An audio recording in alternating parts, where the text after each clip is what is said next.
Assalamualaikum warahmatullahi wabarakatuh.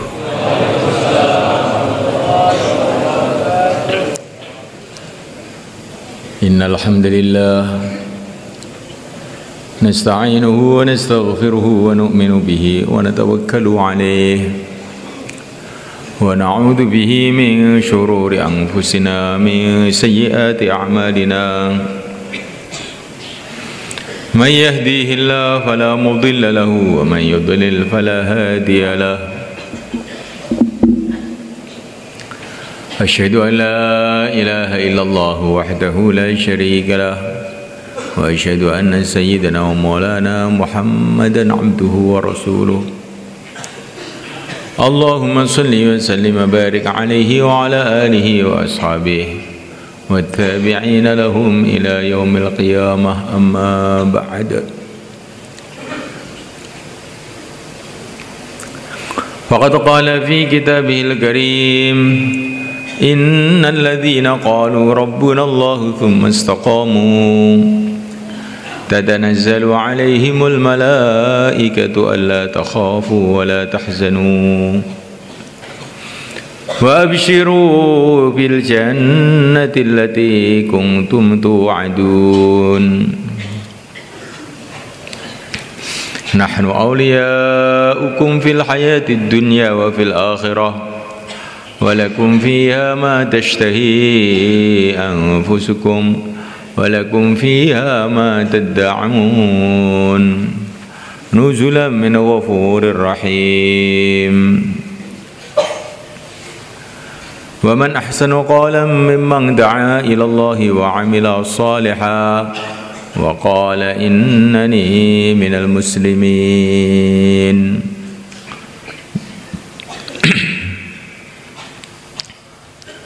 Hadirin yang dimuliakan Allah Ta'ala,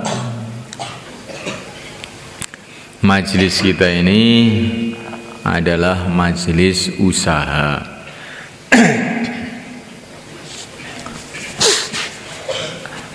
Yang mendengar usaha, yang berbicara pun sedang dalam usaha. Usaha perkara yang sangat penting. Bahkan usaha perkara yang paling penting dalam kehidupan manusia, dunia akhirat. Usaha apa? Yaitu usaha hidayah.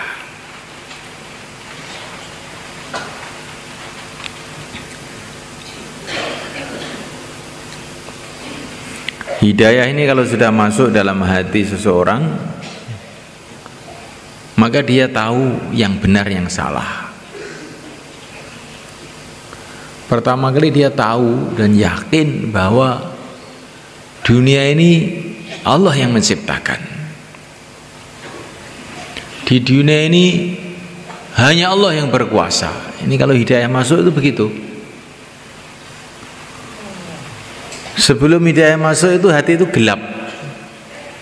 Perasaannya yang berkuasa itu manusia, yang berkuasa itu raja-raja, yang berkuasa itu Amerika, Cina, Belanda, Jepang. Itu sebelum hidayah masuk dalam hati. Ketika hidayah masuk dalam hati, orang tuh paham, oh ternyata ini manusia itu tidak berkuasa. Yang menciptakan manusialah yang berkuasa.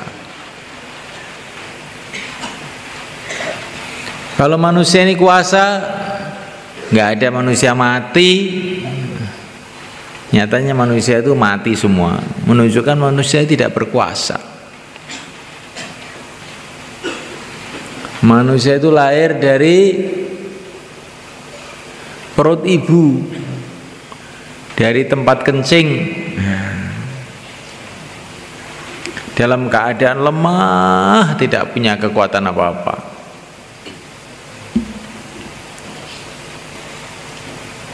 Begitu juga dalam kehidupan sehari-hari ini, manusia itu juga serba lemah, sangat lemah. Duduk agak lama gitu aja sudah capek. Tidur lama juga nggak kuat. Makan terlalu banyak, perut sakit. Melek terlalu lama, ngantuk. Hidup terlalu lama, tua. Manusia sangat lemah sekali. Tetapi kalau ketika hidayah ini belum masuk dalam hati, perasaannya kuat manusia itu. Manusia itu hebat. Kenapa ini? Karena hati gelap, manusia hebat. Kalau hidayah masuk, adalah manusia itu nggak ada apa-apa, tidak punya kekuasaan apa-apa.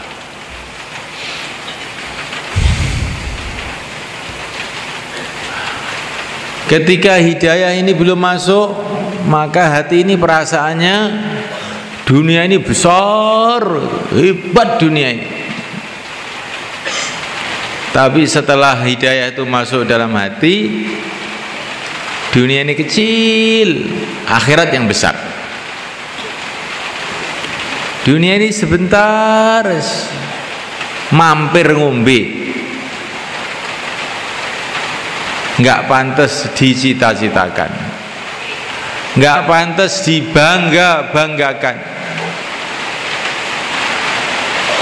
Akhiratlah yang besar, yang kekal abadi, yang selama-lamanya.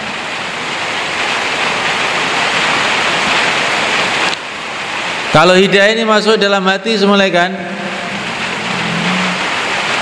orang itu akan punya kefahaman dan punya keyakinan. Yang paling menguntungkan untuk orang hidup ini satu aja, taat kepada Allah. Yang paling bahaya dalam kehidupan ini satu aja, maksiat kepada Allah. Nggak ada perkara lebih bahaya melebihi maksiat. Bahayanya maksiat ini lebih bahaya dari penyakit-penyakit, dari racun-racun. Kalau kamu itu kena penyakit, maka kamu itu berarti berhadapan dengan penyakit. Tapi kalau kamu itu maksiat, berarti kamu ini musuhan dengan pencipta alam semesta. Apa enggak bahaya itu?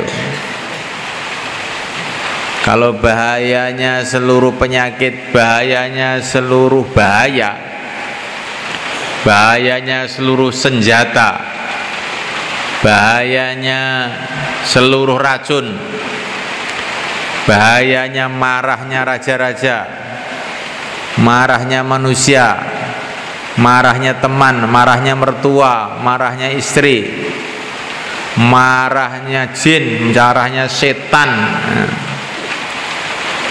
Semua dikumpulkan jadi satu, itu nggak ada apa-apa dibandingkan dengan bahayanya marahnya Allah Subhanahu wa Ta'ala. Ini kalau orang itu ada hidayah itu paham perkara ini.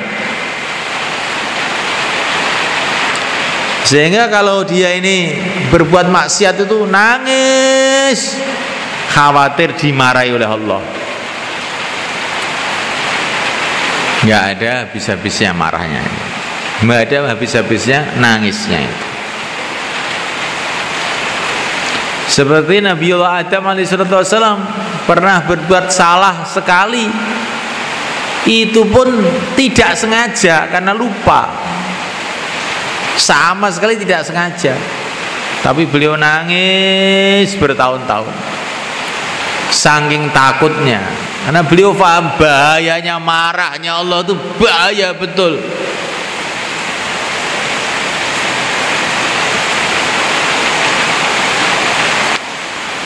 Dan kalau orang itu dapat hidayah itu merasa bahwa taat kepada Allah itu betul sangat menguntungkan. Sehingga kalau dia taat kepada Allah itu gembira, senang, syukur, merasa sangat beruntung. Bagaimana tidak, sedangkan dia ini taat kepada pencipta alam semesta. penguasa dunia akhirat, yang maha kuasa, yang maha rahman, yang maha rahim, yang maha kaya, yang maha hebat segala-galanya.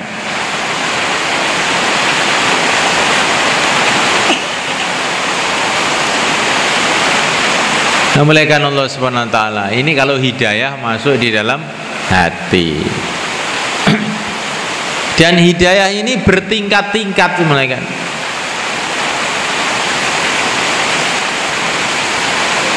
Tingkatan pertama, orang itu paham, yakin bahwa yang berhak disembah hanya Allah, dan bahwa baginda Muhammad adalah utusan Allah.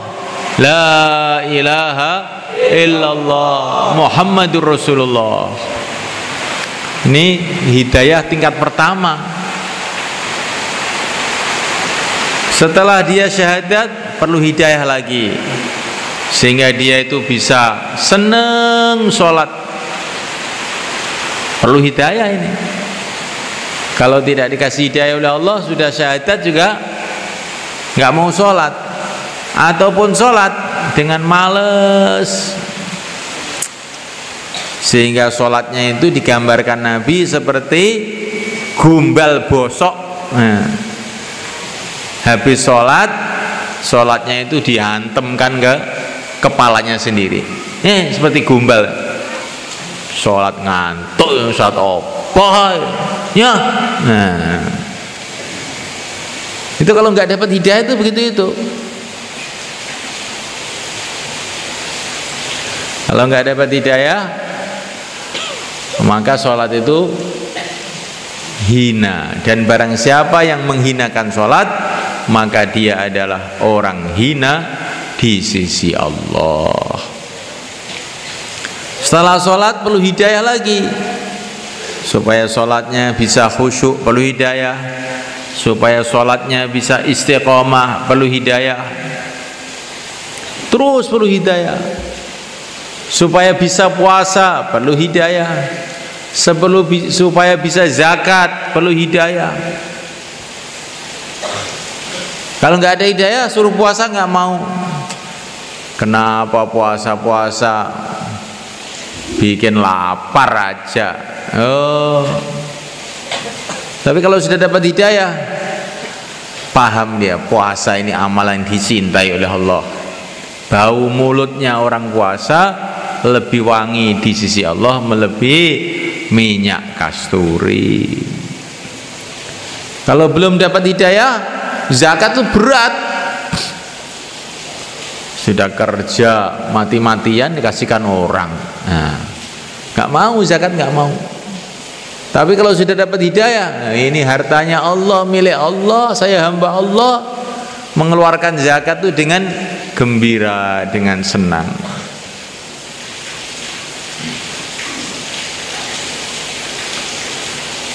Setiap amalan perlu hidayah. Haji perlu hidayah, umroh perlu hidayah, zikir perlu hidayah, mencari ilmu perlu hidayah. Ini perlu hidayah semua. Kalau nggak dikasih hidayah oleh Allah, mencari ilmu juga nggak mau. Untuk apa ilmu agama? Ilmu-ilmu dunia, belajar mengenai dunia dianggap besar. Tapi ilmu agama, ilmunya para nabi, para rasul dianggap kecil ketika belum dapat hidayah. Setelah dapat hidayah, oh ini ilmu besar, ini ilmu agama ini, ilmu yang dibawa para nabi ini. Ilmu dunia itu kecil, dunia itu sendiri kecil. Dunia ini dikatakan Nabi seperti sayap nyamuk, kecil dibandingkan akhirat, kecil. Orang itu menganggap dunia besar ketika belum tahu akhirat. Ketika sudah tahu akhirat, dunia ini kecil. Nah, ini perlu hidayah untuk punya kefahaman seperti ini. Untuk amal agama kita perlu hidayah. Dan belum cukup Setelah amal agama kita perlu mendakwahkan agama ini. Tapi ini perlu hidayah sebenarnya. Kalau orang nggak dapat hidayah, suruh dakwah ya nggak mau. Dakwah badannya sendiri masih jelek kok dakwah. Tapi kalau orang sudah dapat hidayah, justru kita masih jelek itu kita harus dakwah supaya kita jadi baik. Kalau kita mau memikirkan umat, ingin perbaikan umat, maka kita sendiri akan mudah jadi baik. Kalau orang sudah dapat hidayah, ngajak orang tuh seneng gitu. Karena kalau ngajak orang berarti kita sayang sama umat. Kalau sayang sama umat, disayangi oleh Allah. Ini perlu hidayah. Dan dakwah ini juga tingkat-tingkat hidayahnya itu.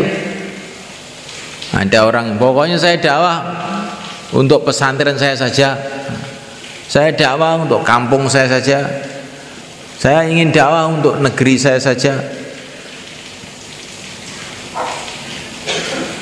Nah, oleh karena Allah Ta'ala, supaya kita ini bisa dakwah seperti Rasulullah dulu, dakwah seluruh alam, perlu hidayah ini.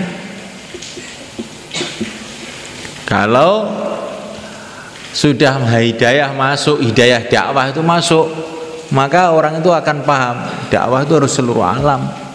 Dan dakwah seluruh alam itu tidak sulit, mudah.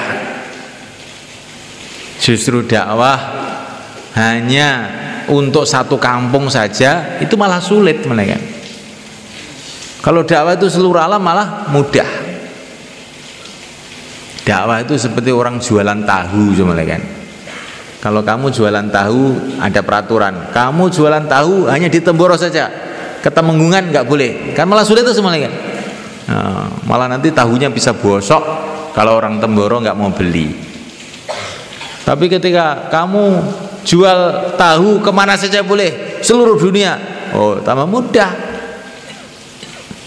Begitu juga dakwah. Dakwah itu kalau satu daerah saja itu malah sulit.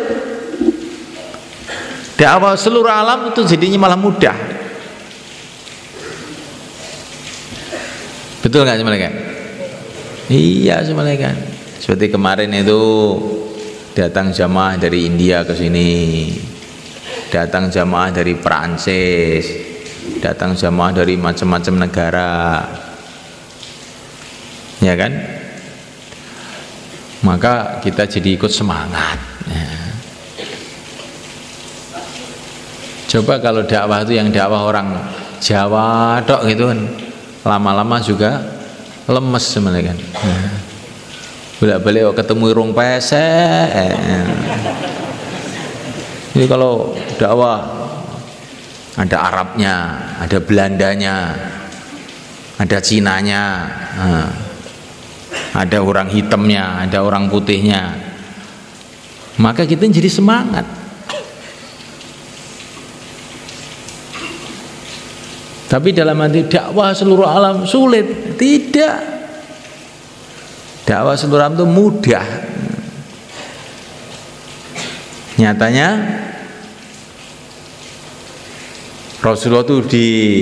Rasulullah SAW di Madinah, tapi kok agama sampai di Temboro. Dulu tidak ada kereta api, tidak ada mobil, tidak ada pesawat. Kok bisa? Menunjukkan dakwah seluruh alam itu mudah.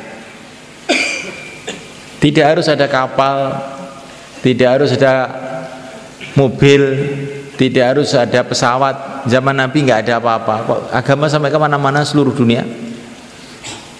Menunjukkan dakwah seluruh dunia itu mudah. Dijelaskan sama Syekh Muhammad Ilyas, dakwah seluruh dunia itu caranya bagaimana toh? Tiap hari putar di sekitar masjid 2,5 jam, bicara kepada semua orang bahwa agama ini penting, dan untuk hidupkan agama kita harus menyiapkan waktu untuk agama. Siapa siap 2,5 jam, putar tiap hari, lama-lama 2,5 jam menjadi 3 hari, lama-lama 40 hari, lama-lama 4 bulan.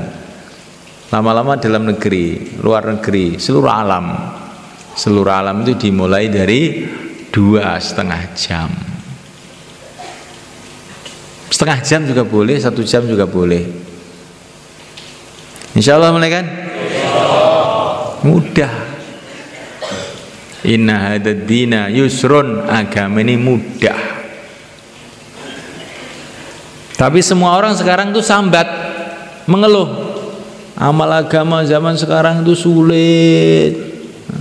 Zaman sudah zaman gila, zaman gendeng. Kalau nggak ikut gendeng nggak kebagian. Sulit zaman sekarang itu amal agama. Sebetulnya tidak sulit. Allah mengatakan, Nabi mengatakan inna hadzal dina yusrun yuridu bikumul yusra wa yuridu bikumul usra. Agama itu mudah, diceritakan dalam Quran mudah. Nabi mengatakan agama ini mudah. Kok sekarang semua orang mengatakan agama sulit itu kenapa? Nah, karena caranya belum tahu. Naik sepeda itu mudah apa sulit? Mudah apa sulit? Mudah kalau sudah mau latihan. Kalau belum latihan naik ambruk, lah nggak ada cagaannya loh, bagaimana nggak ambruk? Bannya cuma 2, disuruh berdiri ya mesti ambruk toh. Kamu belum latihan kok mesti gitu. Nanti kalau kamu mau latihan 3 hari aja itu sudah bisa kemana-mana, nggak usah dikasih cagaan juga sudah jalan.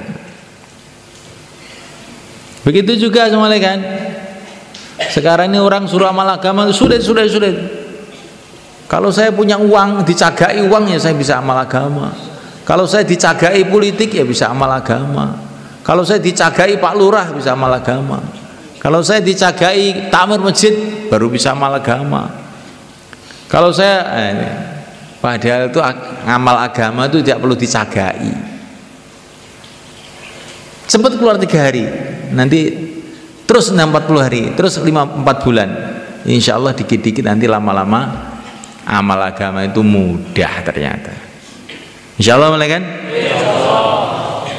Kenapa amal agama itu sulit? Karena tidak tahu caranya bagaimana. Kalau sudah tahu caranya ternyata mudah. Di tengah-tengah negara kafir kayak di Inggris bisa wujud kampung-kampung Islam, bisa berdiri masjid-masjid.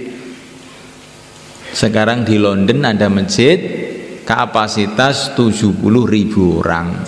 Nah, ini dari Temboro sudah mau dibentuk jamaah masyurat ke London, tapi belum berangkat sekarang, tapi bentar lagi insyaallah mana kan? Biar tahu itu ternyata itu di sana itu umat Islam nggak punya kekuasaan, nggak punya apa-apa, tapi ketika umat ini menjalankan amal agama itu dengan tertib yang benar, bisa hidup di London, bisa hidup agama di Perancis, bisa hidup agama di Amerika. Masa tidak bisa hidup di Jungke? Bisa nggak kira-kira? Pakai syarat mau latihan, mau latihan. Nah, malaikat Allah Ta'ala namanya berenang itu sulit tuh malaikat. Asalkan ada air, mau latihan sedikit, insya Allah juga bisa. Kalau belum latihan, orang kok disuruh mencebur ke kolam, apa saya ini kodok apa? Ya nggak bisa, mesti tenggelam mati saya. Jangan begitu, latihan dikit gitu loh. Tangannya digerak-gerakkan, kakinya digerak-gerakkan, latihan. Pertama kali ya lep begitu, kedua kali lep, lama-lama terus bisa mengapung, ngambang. Nah itu kalau kira-kira itu ada kolam renang, terus ada mau latihan, tempatnya di Temboro, bisa nggak? Bisa nggak kira-kira? Kalau mau latihan bisa insya Allah dengan izin Allah. Lah kalau kolamnya ada di Amerika sana, kira-kira bisa nggak? Bisa. Lah kalau kolamnya di Madura, bisa nggak kira-kira? Sama aja, tapi pakai syarat ada kolamnya dan ada airnya juga loh. Ini kolam dok nggak ada airnya. Terus mau latihan, cuman gitu aja. Tapi kalau nggak mau latihan dan nggak ada kolam, di mana saja ya nggak bisa. Nah ini untuk memahami perkara ini perlu hidayah semuanya kan. Perlu hidayah. Kalau hidayah itu masuk dalam hati, oh ternyata amal keagamaan ini bisa di mana saja. Lah takmir masjid nggak boleh lah Pak, untuk dakwah nggak boleh. Rasulullah dulu tidak punya masjid. Ada masjid, Masjidil Haram, takmirnya juga nggak boleh. Takmirnya Abu Jahal nggak boleh. Tapi agama tetap jalan. Agama tetap jalan. Jadi masalahnya itu kita ini harus pakai tertib yang benar. Kalau pakai tertib yang benar, di mana saja, kapan saja, agama itu mudah. Kata Syekh Abdul Wahab hafizahullah, amal agama, dakwahkan agama itu di mana aja mudah. Pakainya pakai syarat. Pakai syarat. Kamu harus bersama Allah katanya. Kalau kamu bersama Allah, walaupun di tengah laut, walaupun di dalam hutan, walaupun di kampung, di kota, di Amerika, di Cina, di Belanda, kamu akan bisa amal agama dan menghidupkan agama. Nah, supaya orang itu bersama Allah itu bagaimana caranya? Kalau imannya lurus, amalnya lurus. Ditambah lagi, dia punya perjuangan yang lurus pula. Imannya lurus, amalnya lurus, berjuang dengan cara yang lurus, maka kamu akan dibersamai dengan pertolongan Allah. Nah, kamu di mana saja akan dibarengi dengan pertolongan Allah. Iman lurus, amal lurus, berjuang dengan cara yang lurus. Insyaallah mulai kan? Nah ini perlu hidayah ini semua kan.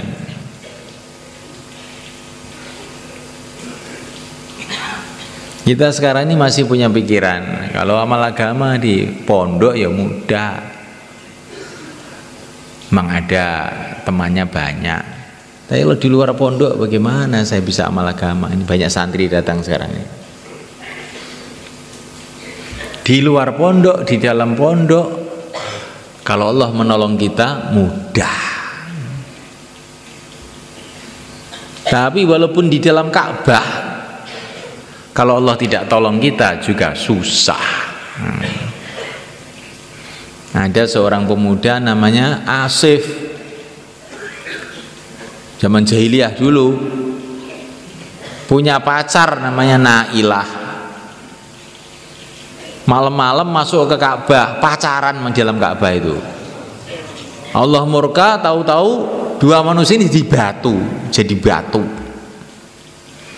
Maka orang-orang Mekah kaget, loh, kok ada batu bentuk manusia di sini, ini apa ini? Dikeluarkan dari Ka'bah, kemudian malah disembah oleh orang Mekah itu. Jadi kalau Allah tidak tolong, di Ka'bah pun ya malah maksiat.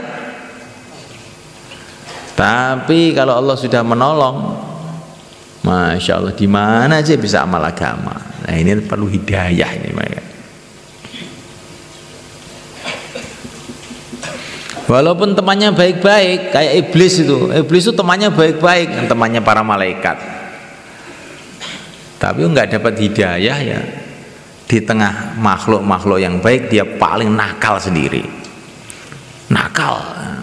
Kayak Abdullah bin Ubay di Madinah, tapi dia ini malah nakal, munafik. Jadi permasalahan ini bukan permasalahan tempat, permasalahannya itu Allah tolong kita atau tidak. Permasalahannya itu ada hidayah atau tidak. Nah, supaya kita ini ditolong oleh Allah Subhanahu wa taala, bagaimana caranya? Imannya diluruskan pertama. Wa kana haqqan 'alaina nasrul mu'minin. Kalau iman kita ini lurus, kuat, hanya Allah yang saya harap, hanya pertolongan saya harap, hanya Allah yang saya mohon. Allah berkuasa, makhluk tidak kuasa. Ya Allah, tolonglah aku. Kedua kali amalan kita ini lurus, amalannya lurus, jangan sampai buat maksiat. Kemudian yang ketiga, kita ini punya sifat-sifat yang lurus, sifat-sifat yang dicintai oleh Allah. Ada sifat takwa. Sifat takwa itu hati itu ada rasa takut kepada Allah. Wa alamu annallaha ma'al muttaqin. Allah akan bersama, akan menolong orang takwa, orang yang hati dipenuhi dengan rasa takut kepada Allah. Ada sifat sabar, innallaha ma'as sabirin. Orang kalau punya sifat sabar senantiasa akan ditolong oleh Allah. Dan dia ada perjuangan yang lurus. In tansurullah yansurkum. Kalau kamu tolong agama Allah, Allah akan tolong kamu. Maka Syekh Ilyas rahimahullah, beliau mengatakan, sebesar-besarnya benteng, sebesar-besarnya benteng bagi umat Islam adalah dakwah. Kenapa? Ada orang tanya, kenapa Syekh begitu? Karena Allah janji, kalau kamu tolong agama, mendakwahkan agama, Allah akan tolong kamu. Nah, kalau Allah sudah tolong kamu tuh melebihi 70.000 benteng, lebih dari semuanya. Maka setiap kita ini harus punya keputusan. Dalam hati itu harus ada punya keputusan, saya harus dakwah supaya saya ditolong oleh Allah. Dakwah itu untuk apa? Untuk supaya saya ditolong oleh Allah. In tansurullah yansurkum. Kalau kamu tolong agama Allah, Allah akan tolong kamu. Masya Allah. Dan ini sudah Allah buktikan. Para nabi, para rasul, dakwah siang dan malam, ini ditolong oleh Allah. Walaupun menghadapi Fir'aun, Qarun, Haman, ditolong oleh Allah. Nabi Musa ya nggak apa-apa. Walaupun menghadapi Namrud yang punya kekuasaan seluruh dunia, Nabi Ibrahim nggak apa-apa, ditolong oleh Allah. Para sahabat menghadapi Persia, Romawi, Jazirah Arab, dari segala arah, tapi ditolong oleh Allah, ya tetap sukses. Wali Songo ngadepi ini belakang ini, ngadepi kerajaan Brawijaya, ngadepi Mojopahit, ngadepi macam-macam masalah, ya tetap sukses, ditolong oleh Allah. Kita mendengar cerita para wali-wali, dikira para wali itu bisa sukses itu karena kesaktiannya. Maka ada orang yang ingin tiru-tiru para wali, akhirnya masuk gua, biar sakti. Ternyata nggak sakti-sakti juga. Kesaktiannya para wali itu bukan di situ itu, karena mereka membela agama, menangisi agama. Akhirnya ditolong oleh Allah. Ketika ditolong oleh Allah, ya jadi semua kesaktian ada dalam diri mereka. Ingin jadi orang sakti, dakwah yang sungguh-sungguh. Betul kan? Ditolong oleh Allah. Kalau sudah ditolong oleh Allah, apa jagoan-jagoan Qarun, Haman, Fir'aun, Namrud, semua keok semuanya. Tapi pakai syarat, dakwahnya harus dakwah yang benar, dengan cara Rasulullah SAW, cara para sahabat, cara orang-orang yang paham tertib agama. Dan dakwahnya harus ikhlas, semata-mata karena Allah. Saya di pondok ini sudah bosen ngaji itu.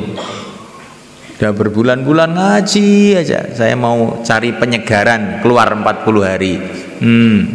Itu bukan ini. Ini bukan karena Allah tuh. Tapi karena cari penyegaran. Dan nanti dakwahnya itu ditolak-toleh akhirnya. Ya, nggak dapat pengalaman. Ini santri, orang kampung begitu juga.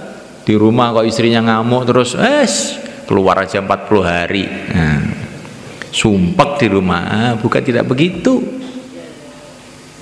Kita keluar jalan Allah semata-mata mencari ridha Allah. Nanti kita akan dapat pengalaman-pengalaman iman, pengalaman-pengalaman pertolongan Allah. Kemarin itu saya dikasih cerita, ada satu jamaah itu keluarnya ke Bangladesh. Nah waktu itu ada bayannya itu cerita bagaimana pentingnya taklim rumah. Rumah itu kalau dihidupkan taklim berarti rumah itu nyambung dengan rumahnya Nabi Agung Muhammad SAW. Rumah itu kalau tidak dihidupkan taklim nanti rumah itu akan jadi gelap, banyak setannya.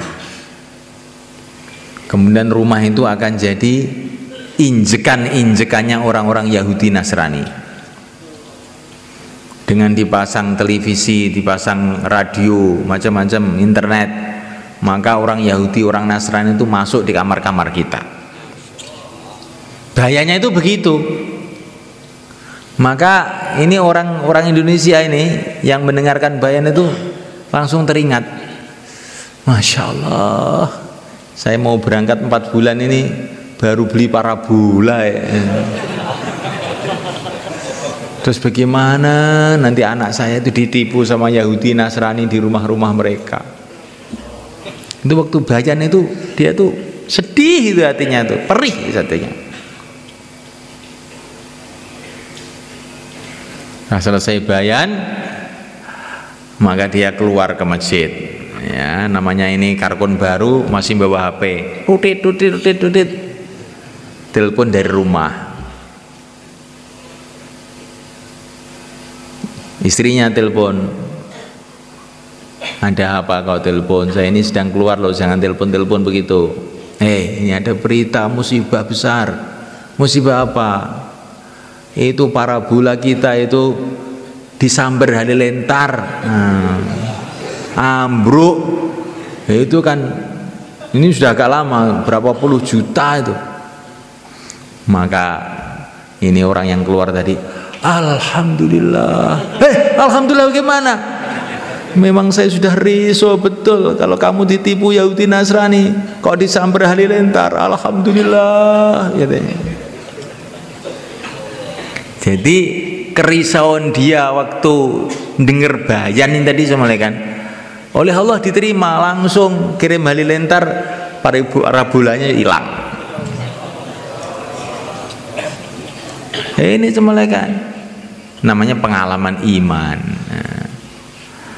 Jadi kamu ini kalau dengar bayan ini dengan sungguh-sungguh prihatin, bagaimana anak saya, keluarga saya, cucu-cucu saya, kampung saya. Kalau diterima prihatin kita oleh Allah nih, belum apa-apa nanti sudah Allah kirim hidayah ke sana. Insyaallah kan. Maka kalau dengar bayan itu jangan teklak-tekluk begitu itu. Itu nanti nggak nyambung setrumnya. Kalau dengar bayan dengan tawajuh riso, ya Allah terimalah kami. Nanti tiba-tiba belum apa-apa hidayah sudah masuk di rumah kita. Itu terjadi sering kan. Seperti para sahabat dulu juga begitu. Kampung-kampung yang mereka belum datangi tiba-tiba masuk Islam.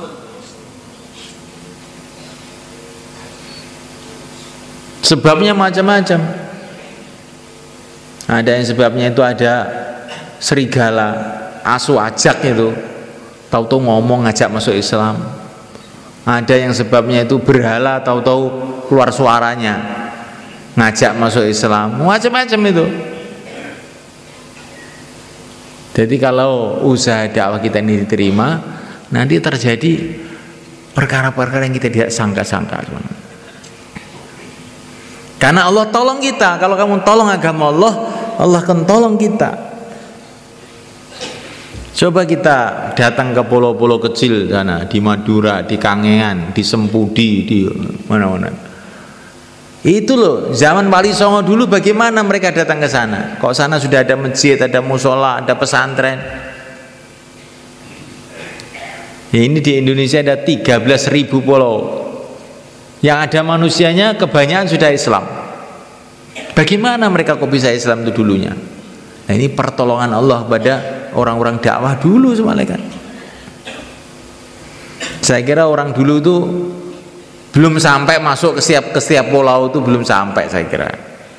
Masuknya gimana? Buang kita saja itu bingung itu melihat saking banyaknya. Tapi ketika Allah nolong, bayangkan Sunan Ampel itu orang asing, orang asing. Bahasa Jawa juga nggak bisa. Umurnya baru 19 tahun. Kok tahu tuh orang Jawa pada masuk Islam, rajanya masuk Islam, rakyatnya masuk Islam. Kalau nggak ditolong oleh Allah gimana? Nggak masuk akal. Itu zaman dulu. Zaman sekarang itu juga. Lo di Inggris, lo di Perancis, kok orang-orang pada berbondong-bondong masuk Islam. Ini kalau bukan pertolongan Allah bagaimana? Mungkin. Dan itu yang dakwah bukan orang-orang kaya, bukan orang pejabat-pejabat, bukan rakyat biasa yang nggak punya apa-apa. Tapi ketika Allah tolong, datang perkara-perkara yang tidak dikira-kira.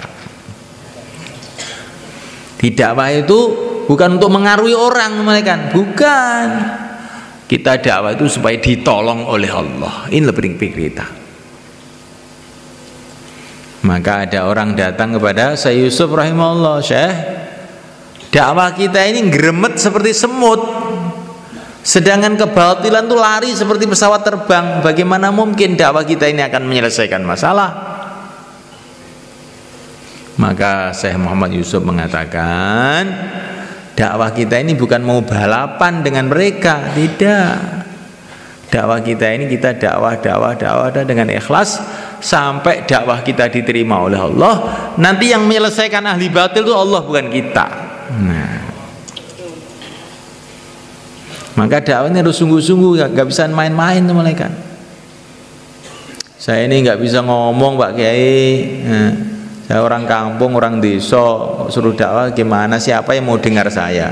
Allah mau dengar kamu, asalkan kamu beneran. Karena kamu itu hamba Allah, diciptakan oleh Allah. Allah mesti mau dengar kamu, asalkan kamu itu beneran. Insya Allah malaikat. Dakwah itu bukan dari kekuatan orang dakwah itu, tapi dari hubungan dia kepada Allah Subhanahu wa taala. Kalau dakwahnya diterima, nanti macam-macam hal-hal yang tidak disangka akan datang malaikat. Maka dakwah itu penting nggak malaikat? Maka umat Islam itu sejak zaman dulu suksesnya, hebatnya ketika mereka dakwah.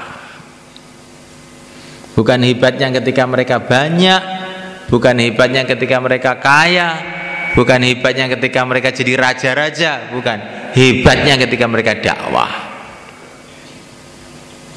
Ketika mereka dakwah sungguh-sungguh dengan ikhlas semata-mata karena Allah, macam-macam datang pertolongan Allah, sehingga mereka menjadi orang-orang mulia di dunia ini sebelum akhirat.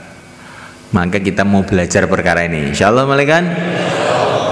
Yang niat untuk 4 bulan ataupun 40 hari, silahkan berdiri ke selatan. Monggo.